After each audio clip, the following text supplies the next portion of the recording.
nom du Père et du Fils et du Saint-Esprit, la paix soit avec vous. Frères et sœurs, comme nous venons de le chanter, nous supplions le Messie qu'il vienne en notre temps, en ce monde.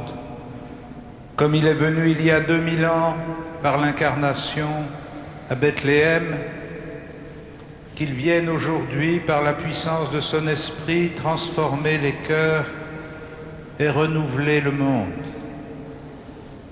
Qu'il nous fasse connaître sa miséricorde et qu'il nous délivre de tous nos péchés. Je confesse à Dieu Tout-Puissant, je reconnais devant mes frères que j'ai péché en pensée, en parole, par action et par omission. Oui, j'ai vraiment péché. C'est pourquoi je supplie la Vierge Marie, les anges et tous les saints, et vous aussi, mes frères, de prier pour moi le Seigneur notre Dieu, et que Dieu Tout-Puissant nous fasse miséricorde, qu'il nous pardonne nos péchés et nous conduise à la vie éternelle.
Prions le Seigneur.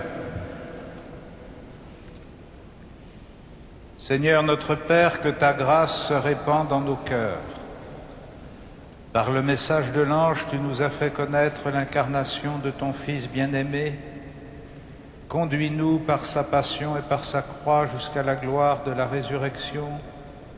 Par Jésus-Christ, ton Fils, notre Seigneur et notre Dieu, qui vit et règne avec toi et le Saint-Esprit maintenant et pour les siècles des siècles.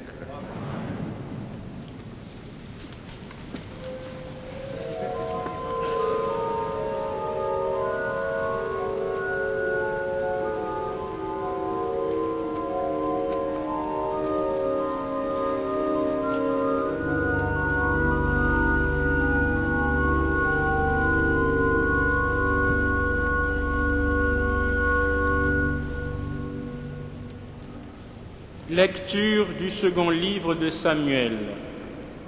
Le roi David était enfin installé dans sa maison à Jérusalem. Le Seigneur lui avait accordé des jours tranquilles en le délivrant de tous les ennemis qui l'entouraient. Le roi dit alors au prophète Nathan, « Regarde, j'habite dans une maison de cèdre, et l'arche de Dieu habite sous la tente. » Nathan répondit au roi, « Tout ce que tu as l'intention de faire, fais-le, car le Seigneur est avec toi. » Mais cette nuit-là, la parole du Seigneur fut adressée à Nathan. « Va dire à mon serviteur David, ainsi parle le Seigneur. Est-ce toi qui me bâtiras une maison pour que j'y habite? C'est moi qui t'ai pris au pâturage, derrière le troupeau, pour que tu sois le chef de mon peuple Israël. J'ai été avec toi dans tout ce que tu as fait. J'ai abattu devant toi tous tes ennemis. Je te ferai un nom aussi grand que celui des plus grands de la terre.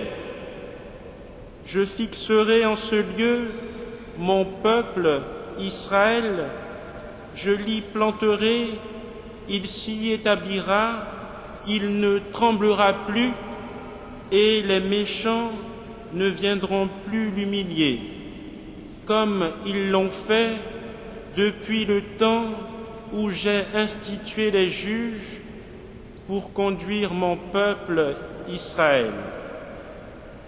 Je te donnerai des jours tranquilles en te délivrant de tous tes ennemis. Le Seigneur te fait savoir qu'il te fera lui-même une maison. Quand ta vie sera achevée et que tu reposeras auprès de tes pères, je te donnerai un successeur dans ta descendance, qui sera né de toi, et je rendrai stable sa royauté. Je serai pour lui un père, il sera pour moi un fils. Ta maison et ta royauté subsisteront toujours devant moi, ton trône sera stable pour toujours. Parole du Seigneur.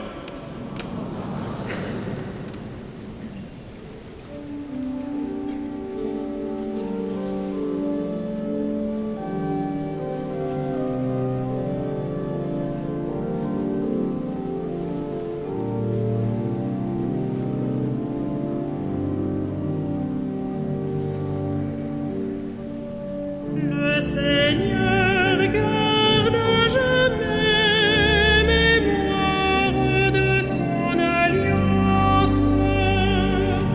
Le Seigneur garde à jamais mémoire de son alliance. Avec mon élu, j'ai fait une alliance. J'ai juré à David, mon serviteur, j'établirai ta dynastie pour toujours. Je te baptise un trône pour la suite des âges. Le Seigneur garde à jamais mémoire de son alliance. Il me dira, tu es mon Père, mon Dieu, mon roc et mon salut. Et moi j'en ferai mon fils aîné, le plus grand des rois de la terre. Le Seigneur garde à jamais mémoire de son alliance. Sans fin, je lui garderai mon amour, mon alliance avec lui sera fidèle. Je fonderai sa dynastie pour toujours, son trône aussi durable que les cieux. Le Seigneur garde à jamais mémoire de son alliance.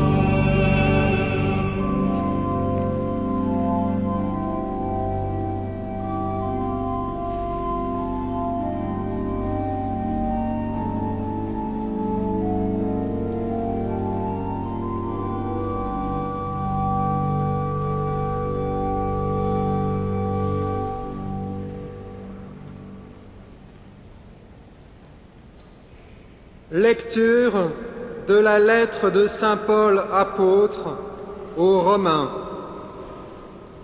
Gloire à Dieu qui a le pouvoir de vous rendre forts, conformément à l'évangile que je proclame en annonçant Jésus-Christ. Oui, voilà le mystère qui est maintenant révélé. Il était resté dans le silence depuis toujours, mais aujourd'hui, il est manifesté. Par ordre du Dieu éternel et grâce aux écrits des prophètes, ce mystère est porté à la connaissance de toutes les nations, pour les amener à l'obéissance de la foi. Gloire à Dieu, le seul sage, par Jésus-Christ, et pour les siècles des siècles. Amen. Parole du Seigneur.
S'accomplisse la bonne nouvelle. Alléluia, Alléluia, Alléluia.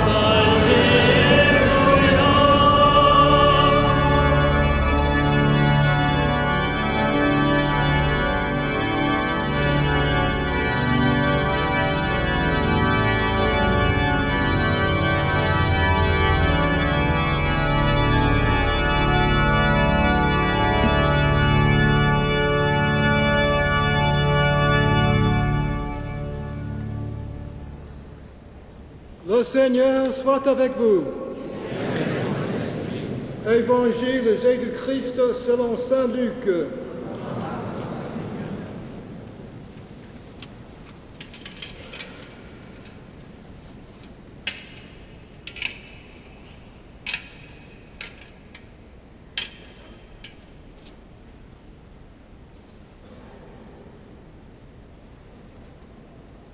L'ange Gabriel fut envoyé par Dieu dans une ville de Galilée appelée Nazareth à une jeune fille, une vierge, accordée en mariage à un homme de la maison de David, appelé Joseph. Et le nom de la jeune fille était Marie.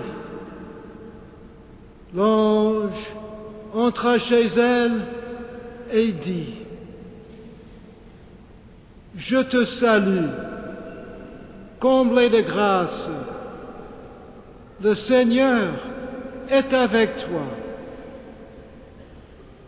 À cette parole, elle fut toute bouleversée et elle se demandait ce que pouvait signifier cette salutation. L'ange lui dit alors: « Sois sans crainte, Marie, car tu as trouvé grâce auprès de Dieu. Voici que tu vas concevoir et enfanter un fils, et tu lui donneras le nom de Jésus. Il sera grand, il sera appelé Fils du Très-Haut. Le Seigneur Dieu lui donnera le trône de David, son père. Il régnera pour toujours sur la maison de Jacob, et son règne n'aura pas de fin. » Marie dit à l'ange: « Comment cela va-t-il se faire, puisque je suis vierge? L'ange lui répondit, l'Esprit Saint viendra sur toi, et la puissance du Très-Haut te prendra sous son ombre. C'est pourquoi celui qui va naître sera saint, et il sera appelé Fils de Dieu. Et voici que Élisabeth, ta cousine, a conçu, elle aussi, un fils dans sa vieillesse, et elle en est à son 6e mois, alors qu'on appelait la femme stérile, car rien n'est impossible à Dieu. Marie dit alors,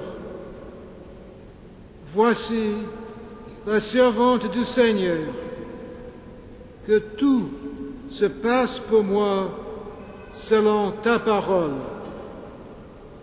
Alors l'ange la quitta.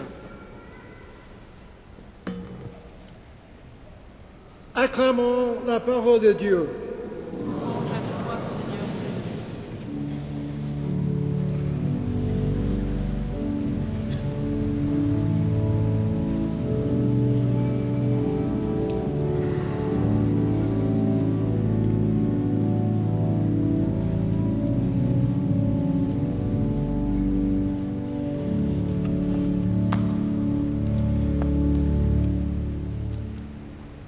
Frères et sœurs, l'histoire que nous raconte le 2e livre de Samuel à propos du roi David nous est donnée pour nous aider à comprendre ce qui se passe dans le dialogue entre l'ange envoyé par Dieu pour s'adresser à Marie et la Vierge elle-même.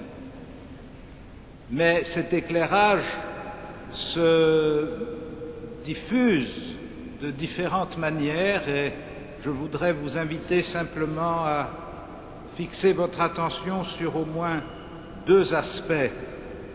Le premier, c'est que nous voyons très bien, par le récit du livre de Samuel, nous voyons très bien comment le roi David, dans la générosité de son cœur, l'enthousiasme dont l'Écriture nous rappelle à plusieurs reprises qu'il était habituel chez lui, et la reconnaissance qu'il a à Dieu pour la victoire qu'il a remportée sur ses ennemis et l'établissement de son règne, le roi David pense qu'il doit maintenant, qu'il est établi, qu'il a construit son palais et que sa royauté est bien installée, qu'il doit maintenant rendre grâce à Dieu et s'occuper un peu mieux des affaires de Dieu et lui construire un temple.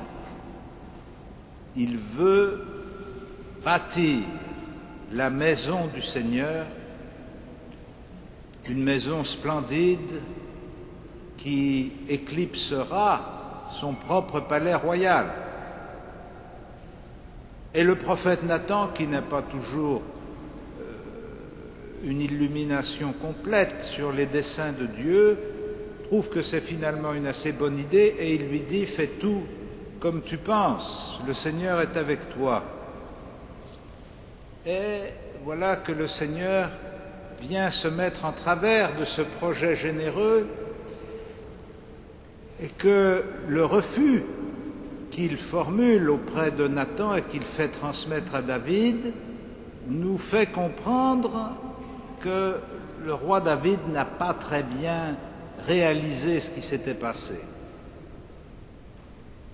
Ce que Dieu veut lui faire comprendre, c'est que c'est lui, Dieu, qui prend en main l'avenir de son peuple et que ce n'est pas son peuple qui prend en main l'avenir de Dieu. C'est assez simple à dire, c'est moins simple à comprendre quand il s'agit de l'appliquer dans notre propre expérience de la foi. Combien de fois ne nous arrive-t-il pas de nous décider à prendre en main les affaires de Dieu? Combien de fois ne nous arrive-t-il pas de vouloir organiser la vie du peuple de Dieu pour que tout soit le mieux possible, par générosité aussi, comme le roi David?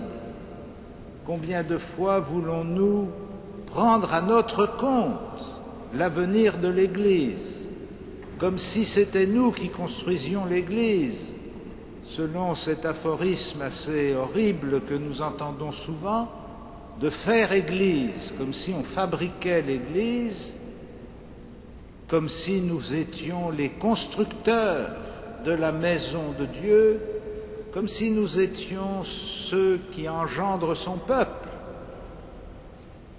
Et il nous faut, nous aussi, comme le roi David, découvrir que c'est Dieu qui conduit, que c'est lui qui construit l'Église, que c'est lui qui l'engendre, que c'est lui qui l'assume et que c'est lui qui lui donne son programme et son avenir, et pas nous. Quand nous avons un peu compris ce changement de perspective, et quand nous entrons davantage dans une attitude de foi à l'égard de la conduite de Dieu envers l'humanité, eh bien nous risquons de tomber dans un autre risque qui est de ne plus nous préoccuper. Puisque Dieu s'en occupe, nous imaginons qu'il va tout faire et que nous n'avons qu'à recevoir ce qu'il fait sans que notre participation soit nécessaire. Et à ce moment-là, nous devons nous retourner sur le dialogue entre l'ange Gabriel et la Vierge Marie qui nous fait découvrir comment la toute-puissance de Dieu réalise, en engendrant par le don de l'Esprit le Fils de Marie, mais que cette opération divine n'est possible que dans la mesure où Marie elle-même adhère à cette opération, dans la mesure où elle lui donne son accord, dans la mesure où elle lui ouvre sa vie. C'est ainsi que se termine le récit de l'évangile de Saint Luc. Voici la servante du Seigneur, que tout se passe pour moi selon ta parole. Et nous voyons ainsi se dessiner une sorte de conjugaison, de construction de la réalité qui s'accomplit pour nous entre l'initiative de Dieu et son action pour les hommes et la participation des hommes à cette action de Dieu. Et donc nous découvrons, par la lecture de l'histoire de David dans le livre de Samuel, nous découvrons la clé qui nous permet de comprendre le récit de l'Annonciation. Car ce que le récit de l'Annonciation nous fait découvrir, c'est que la naissance de Jésus va être l'accomplissement de ce que Dieu a promis à David par le prophète Nathan. C'est moi qui te construirai une maison, je te ferai un nom aussi grand que tous les noms de la terre. Le Seigneur te fait savoir qu'il te fera lui-même une maison. Je te donnerai un successeur dans ta descendance, qui sera né de toi, et je rendrai stable sa royauté. Je serai pour lui un père, il sera pour moi un fils. Eh bien, cette annonce que le prophète Nathan fait au roi David est en train de s'accomplir par l'annonce faite par Gabriel à la Vierge Marie. Le Seigneur viendra, l'Esprit Saint viendra sur toi, la puissance du Très-Haut te prendra sous son ombre, et c'est pourquoi celui qui va naître sera saint, il sera appelé Fils de Dieu. Si nous voulons comprendre le sens de cette promesse que Dieu fait par la voix de l'ange Gabriel, il nous faut la relire à la lumière de la promesse faite par le prophète Nathan au roi David. C'est Dieu qui construit la lignée du Messie, c'est lui qui engendre le Messie pour le salut des hommes, et nous, humanité qui bénéficions de la venue du Messie, nous sommes invités à donner notre accord, à ouvrir notre liberté pour que cette action de Dieu puisse se déployer et porter tout son fruit. Ainsi, le dialogue de Marie avec l'ange Gabriel nous fait découvrir non seulement comment la foi de Marie est engagée dans le crédit qu'elle fait à la parole de l'ange, mais plus profondément encore, comment sa liberté est totalement ouverte à l'action de Dieu, ce qui nous est annoncé par la parole de l'ange lui-même, « Je te salue, comblée de grâce », c'est-à-dire celle qui vit dans la plénitude de la grâce. Et la plénitude de la grâce, c'est l'ouverture du cœur, c'est la disponibilité totale de la vie de Marie pour l'accomplissement de l'œuvre de Dieu.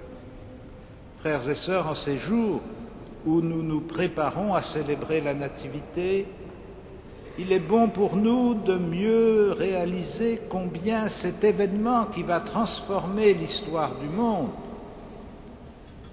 dépend à la fois de l'initiative et de la volonté de Dieu et dépend de la réponse libre de Marie.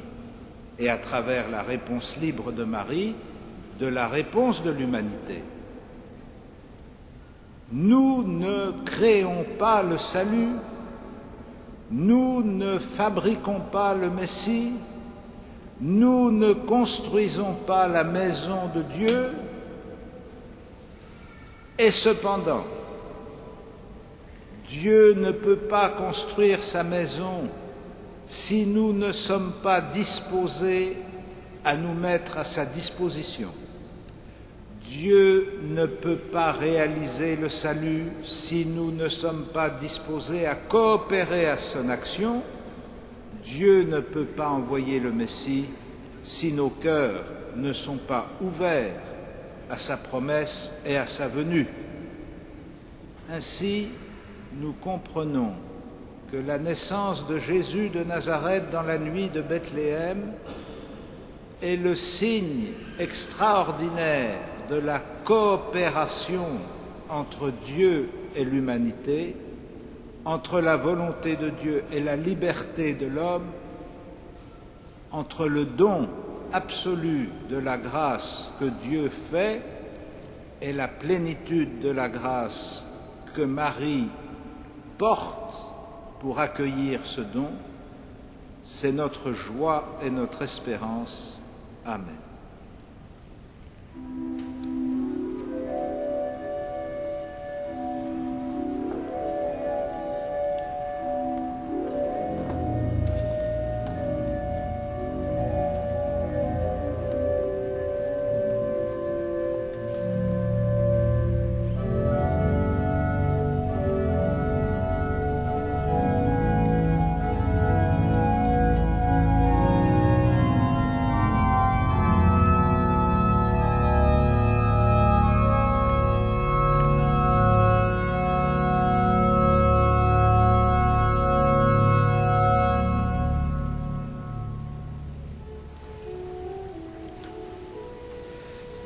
Credo in unum Deum,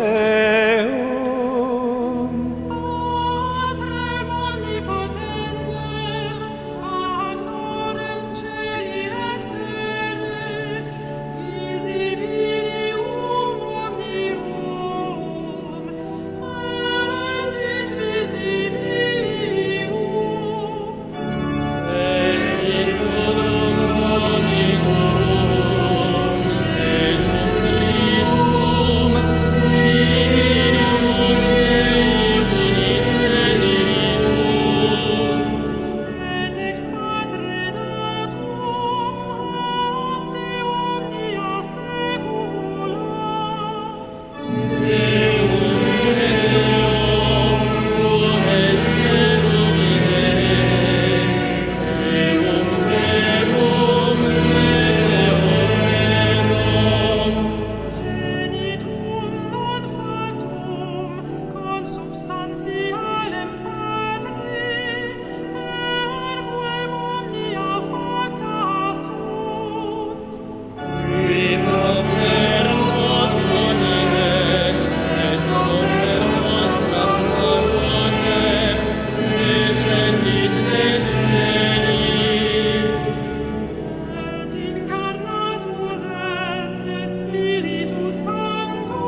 Qui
ensemble au moment d'offrir le sacrifice de toute l'Église.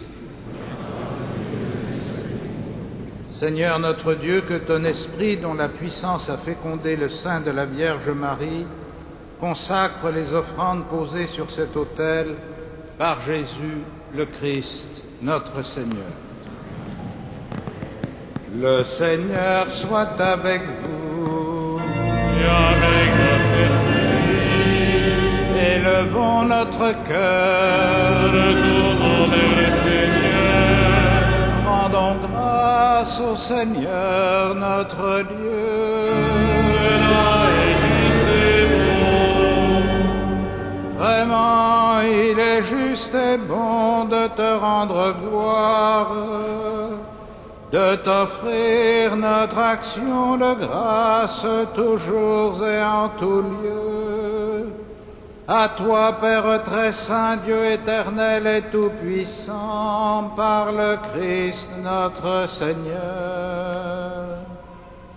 Il est celui que tous les prophètes avaient chanté, celui que la Vierge attendait avec amour, celui dont Jean-Baptiste a proclamé la venue et révélé la présence au milieu des hommes.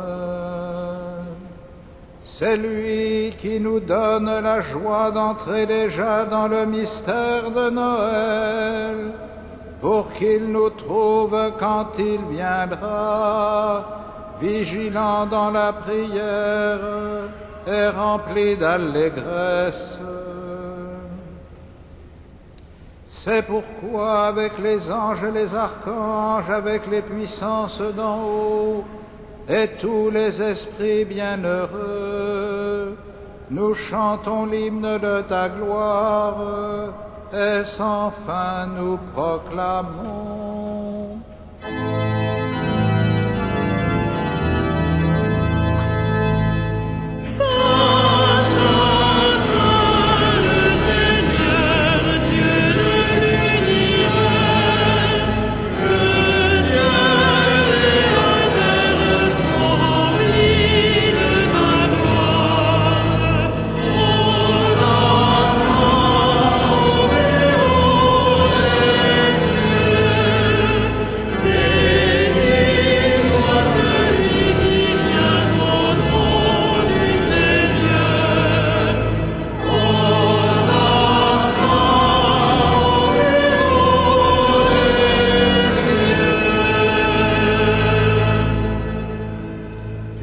Saint Dieu de l'univers, et toute la création proclame ta louange, car c'est toi qui donnes la vie, c'est toi qui sanctifies toutes choses par ton Fils Jésus-Christ, notre Seigneur, avec la puissance de l'Esprit Saint.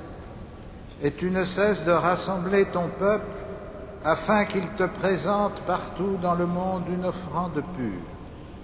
C'est pourquoi nous voici rassemblés devant toi, et dans la communion de toute l'Église, en ce premier jour de la semaine, nous célébrons le jour où le Christ est ressuscité d'entre les morts. Par lui que tu as élevé à ta droite, Dieu Tout-Puissant, nous te supplions de consacrer toi-même les offrandes que nous apportons.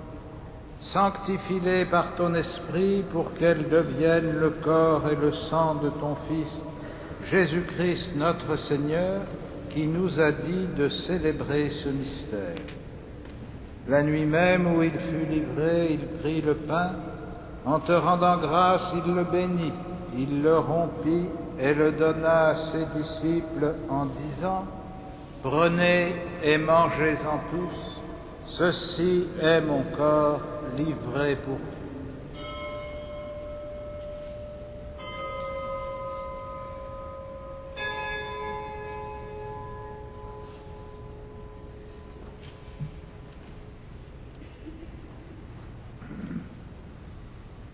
De même, à la fin du repas, il prit la coupe.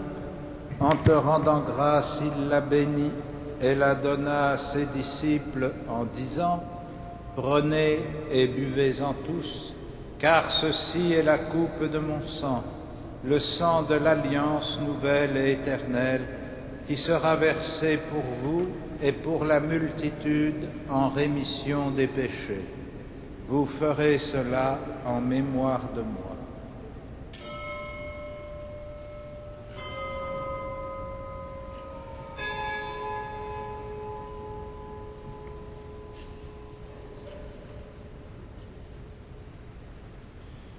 Il est grand le mystère de la foi.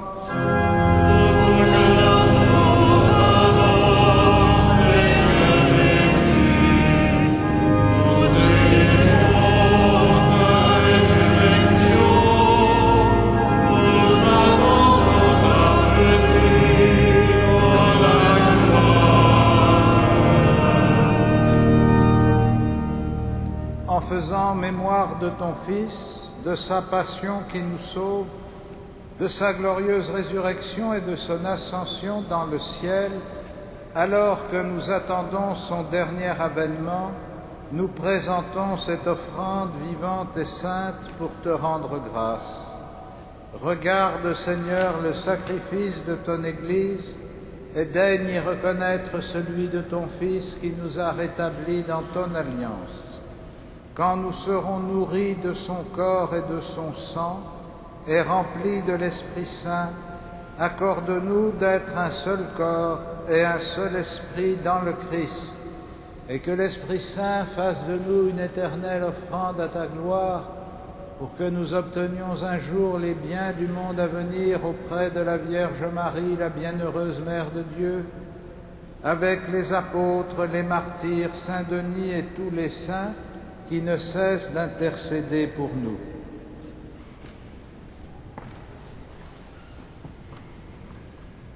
Et maintenant nous te supplions, Seigneur, par le sacrifice qui nous réconcilie avec toi, étends au monde entier le salut et la paix. Affermis la foi et la charité de ton Église au long de son chemin sur la terre. Veille sur ton serviteur, le pape Benoît, notre évêque André, ses auxiliaires, Michel, Jean-Yves et Jérôme, Éric et Renaud, l'ensemble des évêques, les prêtres, les diacres, tout le peuple des rachetés. Écoute les prières de ta famille assemblée devant toi, ramène à toi, Père très aimant, tous tes enfants dispersés.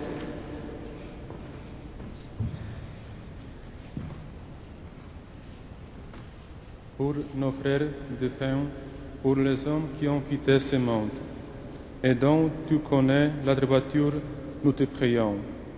Reçois-les dans ton royaume, où nous espérons être comblés de ta gloire, tous ensemble et pour l'éternité. Par le Christ notre Seigneur, par qui tu donnes au monde toute grâce et tout bien. Par lui, avec lui et en lui.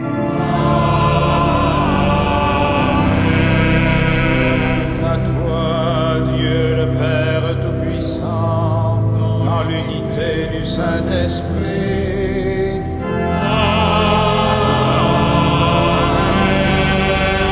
Tout honneur et toute gloire pour les siècles des siècles.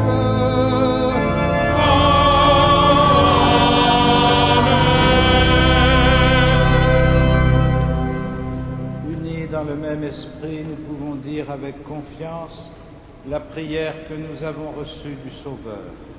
Notre Père, qui es aux cieux, que ton nom soit sanctifié, que ton règne vienne, que ta volonté soit faite sur la terre comme au ciel. Donne-nous aujourd'hui notre pain de ce jour. Pardonne-nous nos offenses, comme nous pardonnons aussi à ceux qui nous ont offensés.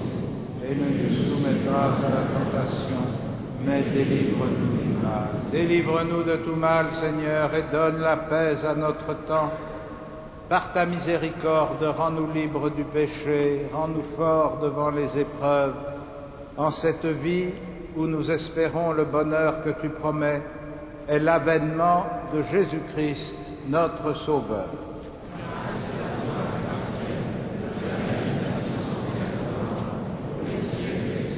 Seigneur Jésus-Christ, tu as dit à tes apôtres, je vous laisse la paix, je vous donne ma paix. Ne regarde pas nos péchés, mais la foi de ton Église. Pour que ta volonté s'accomplisse, donne-lui toujours cette paix et conduis-la vers l'unité parfaite, toi qui règnes pour les siècles des siècles. Amen. Et que la paix du Seigneur soit toujours avec vous. Dans la charité du Christ. Donnez-vous signe, frères et sœurs, dans la charité du Christ, donnez-vous la paix. La paix.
Heureux les invités au festin des noces de l'agneau. Voici l'agneau de Dieu qui enlève le péché du monde. Seigneur, je ne suis pas digne de te recevoir, mais dis seulement une parole et je serai guéri.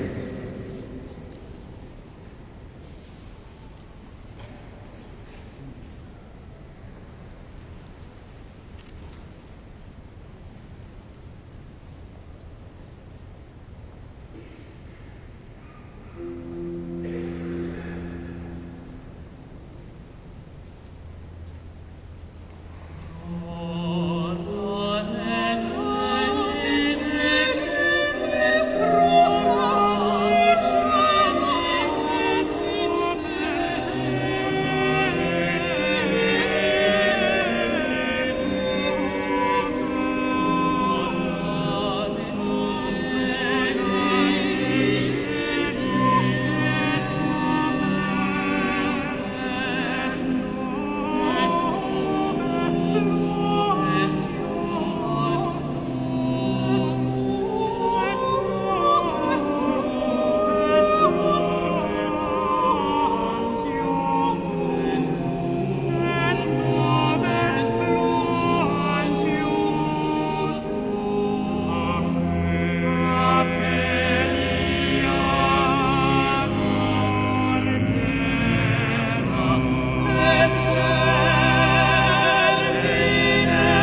Frères et sœurs bien-aimés, voici quelques annonces pour les temps qui viennent.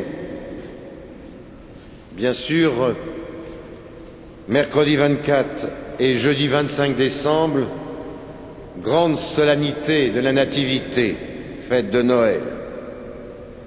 Vous avez tous les offices, toutes les célébrations, les messes sur la feuille spéciale qui vous est donnée et que vous avez entre les mains. Sachez simplement qu'à 16h30, il y aura la première messe de Noël le 24 décembre, suivie des messes à 18h, 20h et 24h.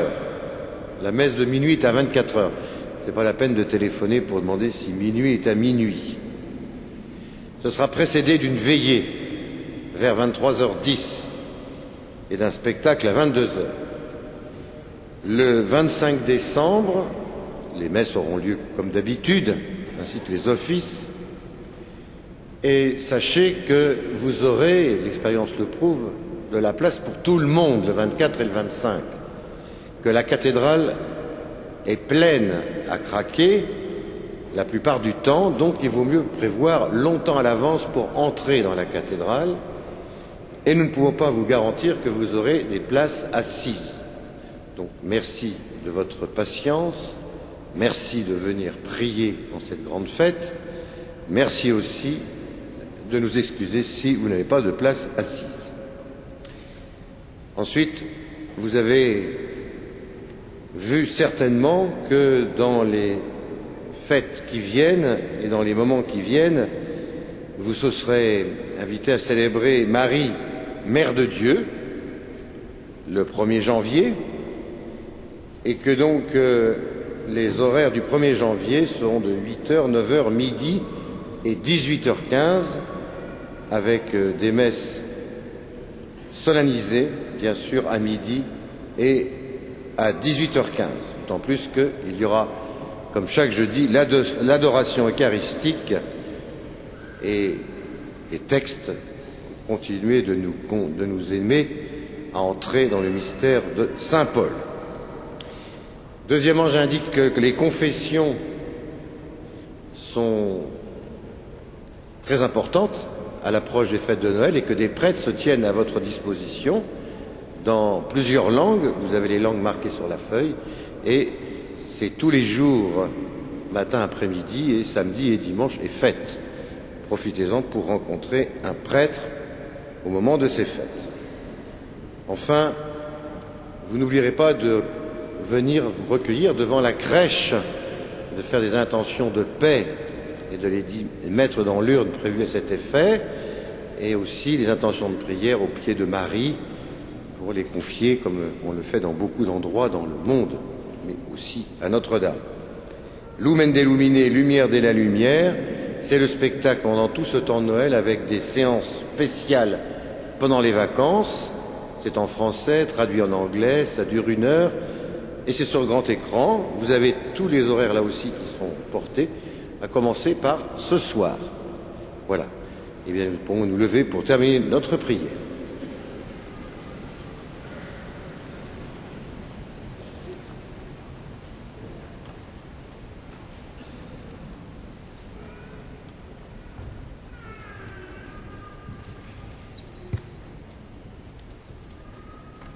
Seigneur, nous avons reçu dans ton sacrement le gage de la rédemption éternelle. Accorde-nous une ferveur qui grandisse à l'approche de Noël pour bien fêter la naissance de ton Fils, lui qui vit et règne avec toi et le Saint-Esprit maintenant et pour les siècles des siècles.